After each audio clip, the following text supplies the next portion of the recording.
Hey y'all, John aka Whiskey and Sound, and I'm back with another episode of Boilermaker Mondays. Now, I'm going to do something that I haven't done in a while, and that's grab myself a beer which I've just picked up and see if I can just find something on the shelf that I can pair it back with. So, and today's beer is going to be Dainton Beer, which they've come out with a Hazy IPA called Jungle Juice. So, reading the back, it's big, thick, packed with dank tropical juice flavors. So this is one jungle you're going to want to get lost in. Cool, jungle juice. It caught my attention at the name Jungle Juice. And I know people have their own associations of jungle juice, whether it be like a crazy cocktail that they just get lost in and find themselves doing some crazy stuff on the side of the pavement the next morning, thinking, what the hell, where's my wallet gone, and why can't I find my jeans and whatever else, or the other way around. Okay, was not expecting that. Alright, so while I'll let that calm down, I'll pour it a little bit more. It is really, really, really hazy. That's for sure. Oh, that is so pineapple. That's heaps. It's like a pineapple resin on the nose that I get. That is rich. That is definitely tropical. So, pineapple, mango, orange. Yeah, definitely a mango. Definitely a mango. The yellow skin mango. Ripe mango. That's what I'm getting. Oh, this is super fruity. Why didn't I get more of this? I love the nose on this. This can go back at so many things already just based on the nose alone. So I am going to take a sip and then see how we go. Hopefully if I can just get past the bloody head on this thing.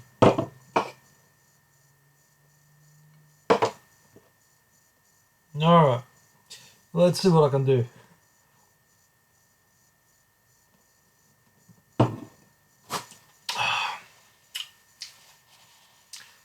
Oh my goodness, that is cordial. That is not bitter in the slightest. Yeah, that's that's fruit juice. That is such fruit juice. Oh, this is too easy to drink. Such an easy beer to drink. Right.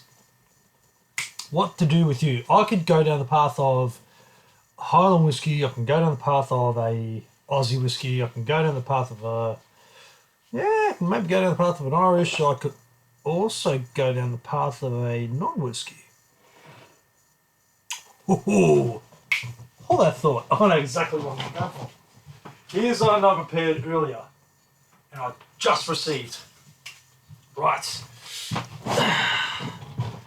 Talk about an anticipated release. So this was a release from an independent bottler called Old Master Spirits. This is a shout out to the names are Denny K and Bob Harris on Facebook. They are brother-in-laws that have wanted to get together and bring out some seriously fine spirits. And if you were lucky enough to grab these exclusive bottlings, this was a 36-year-old, and there was also a 63-year-old, which I have tucked away in the back there somewhere, to be opened on a later date for maybe a special occasion. Who knows? But either way, I'm definitely going to be enjoying that. But this, I could not wait to crack open when I got my hands on this bottling, especially because when everyone got their hands on the 36-year-old, I cracked it open and photos went up on Facebook like, you really need to try this. This is such nice, gorgeous cognac. And I'm like, damn you guys. So I did. I bit the bullet and I cracked it open, and I was not surprised as to why it got the feedback it did. I could do that glass. I could also do you. I'll do this one. Alright. So, this also got a cracking review on Whiksy Fun. good old Serge gave this quite the rating. I believe he gave it 91 or 92. Oh, I could be wrong.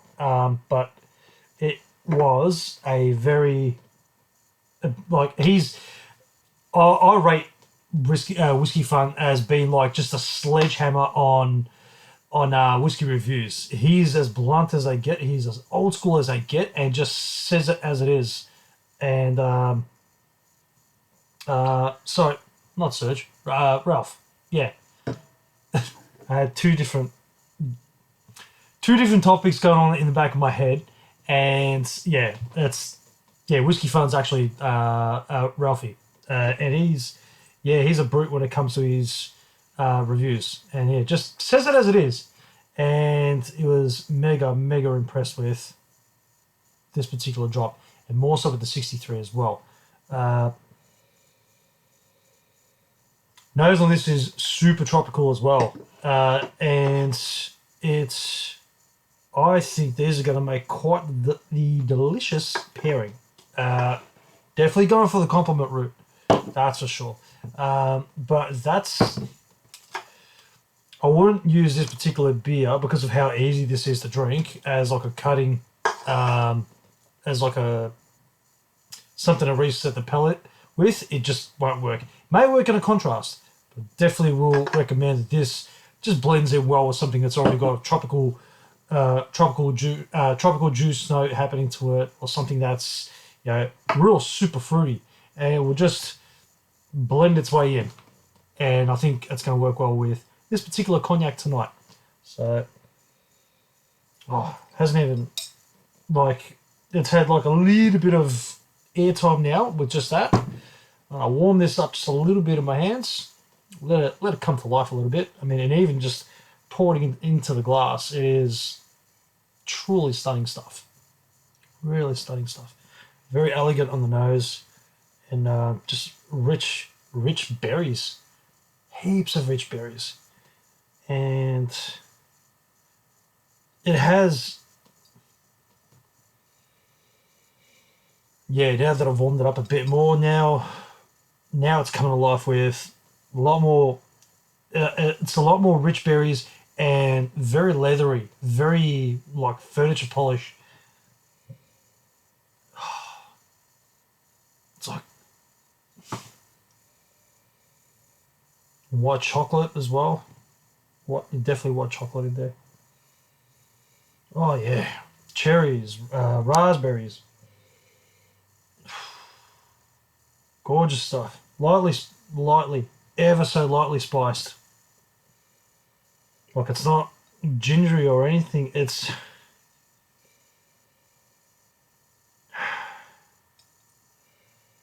maybe some cinnamon sugar is possibly in there. I'll say it's not very.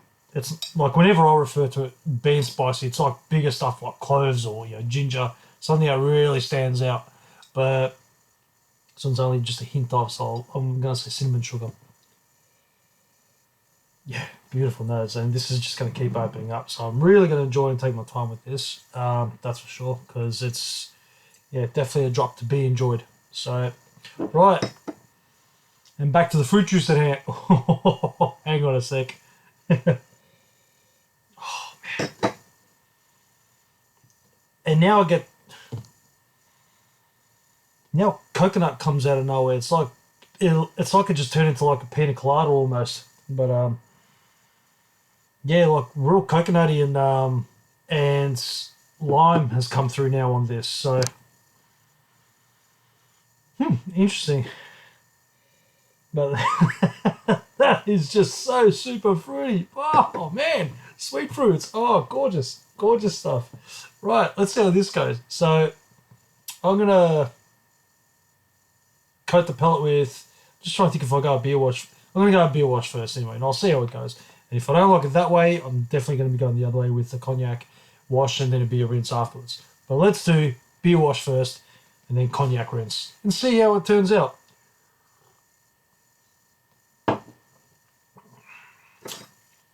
Keeping in mind that's only so short.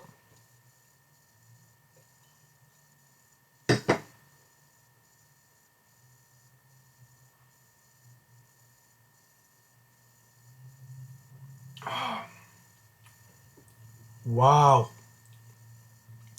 Now that's quite wood driven, and that's done exactly what I did not expect it to do. Wow, that really brought it.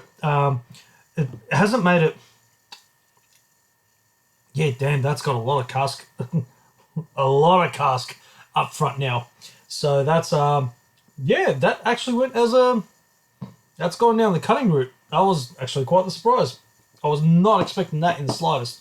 That's well, there you go. That was a nice little surprise where it clashed. It was a bit too much tropical, so it actually just went boom. Just you know, it's. I was looking at the wrong, or thinking of the wrong word. What I was going to say. It's just plateaued. It hasn't even done that. It just exploded, and then it's been left with, like the cask remains. The finish is coming through now, and the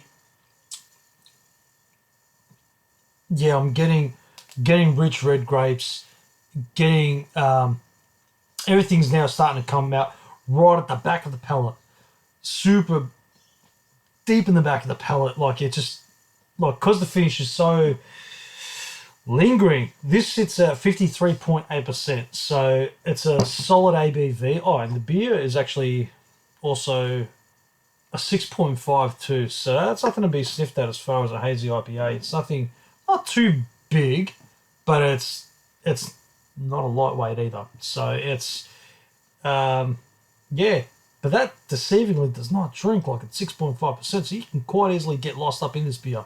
So it's fun. It's really fun. But yeah, I did not expect that to happen. So maybe what I'm going to do is reset the palate a bit. Yeah, that caught me off guard. That's good. I like surprises. This is why I do these pairings. Right. Warm her up just a tad bit more and see what we can come up with, shall we? Now, unfortunately, this release and the 63-year-old cognac have since been sold out, but they are an independent bottler to keep an eye on. So they have future releases coming up that are going to be quite stellar.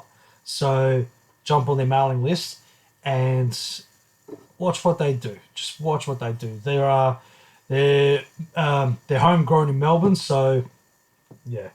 The only people that you can fault with for late delivery is Aussie Post, which have definitely been proving their worth as of recent times. Father's Day, they copped an absolute smashing and are still recovering from it. I know that because I'm still waiting on whiskey myself. That was ordered 2 weeks ago. So just before the Father's Day boom. But anyway, back to the topic at hand. So let's do a cognac wash, and then we'll go with the beer rinse and see how that goes. And see if it goes back to the cutting or if it goes down the complementary part that we wanted it to. But so far, going off what I've just experienced, I'm starting to doubt it's going to go down that path. But that's fine. This hasn't been a bad thing at all. It's just been a surprising thing. So, and I like surprises. Man,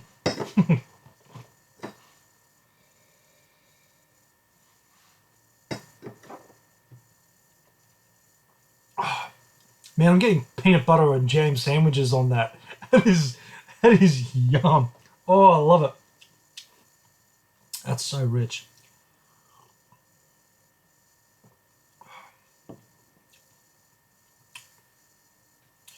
That blended in so much better. So much better. That done what I wanted it to do. Yep, definitely. So that acted more like a compliment. Whereas when you go the other way around and you do a, pardon me, when you do a beer wash with a cognac rinse, it acted as a cut. And yeah, it just cut the fruits right out and just went, no, have a taste of the cask. So, which is fine. That's perfectly fine. Just such a surprise. That was a cool little trip. I'm actually glad that I went down that path with these two particular offerings. So, cool. Rating that one quite well. I will keep this one nice and short because I also forgot that I have a tasting on tonight, and I am looking forward to that thoroughly. So Elysian have come up with the Whiskey Age, I believe it is. Where are you? Whiskey Age from Select Spirits, yes. So that's going to be on tonight, so I'll make sure that I'm not too shit-faced for that. Thanks for joining me on that little escapade, little random Boilermaker pairing. So, yeah, this one's very nice if you can get your hands on it, which I dare say you'll find heaps of these. I believe I scored this one from Dan Murphy, so you'll happily get this anywhere. Or if not, suss at your custom beers or your craft beer shops, whether it be Purvis or wherever. So, but yeah, plenty of those available. Like I said, that can work well. Like it did work well with this cognac, surprisingly. But I'd be putting that back with a Highland whiskey or a what I said before, like any fresh bourbon cask Aussie whiskey will work really well with. I wouldn't go putting it with anything sherry based. Because knowing what it's done with the cognac, it may not do what, like it's sherry's just a complete different ballgame altogether. So don't try pairing it with any like a Para cask or even like a Tawny cask or something from Australia. You could possibly go down the path of, see, that'll work well with the Japanese whiskey, actually, the more I think of it. So that'll work very well with it. So, and yeah, but you know what? Let us know your thoughts if you got your hands on this, or if you've got some on hand and you've done a pairing for yourself. Chuck it in the comments and let me know what you've paired it back with. I'll be curious to get your take on it. So, and what experiences you had, whether it was, a complementing style or whether it also, done like a cutting thing as well, or if it went polar opposite and it done a contrast tasting. So I'm curious to get your feedback or, share your experiences with us in the comments. So on that note, I'll leave you all to it, and I will join you next week with another episode of Boilermaker Monday. So stay tuned, like, share, subscribe, and support the cause for Boilermakers. All right, until next week, I'll catch us.